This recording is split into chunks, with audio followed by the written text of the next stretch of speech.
Hey, Eli here, allspiritualplaces.com, and today we're going to talk about why people go on spiritual pilgrimages. And one of the reasons is to clear karma.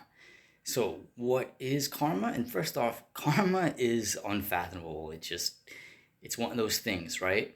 That just kind of adapts and evolves. And we won't go into that because it gets quite complex and even blows my mind. So, for the sake of this video, we'll just say there's three types of karma, which there actually are. There's good karma, neutral karma, and bad karma. And obviously you want more good karma because karma either supports you or prevents you from getting the things you want. So the more good karma you have, obviously the better. And so why is that important? It's like obviously you want the things that you want, right?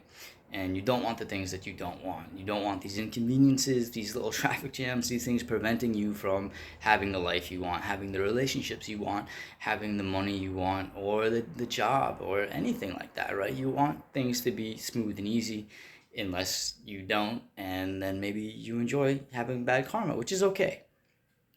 And this is one of the reasons why people go on spiritual pilgrimages is to get that uplifted value, that effect into clearing this karma so more good happens to them, more good flows to them more of the time, right? So if you can't make it on a spiritual pilgrimage, there's other things you can do. Like you can pray, you can meditate. Not all prayer and not all meditation is the same. And we'll actually get into that more in the next video. So until then, like, subscribe, comment, share, and I'll see you in the next video about how to clear your karma.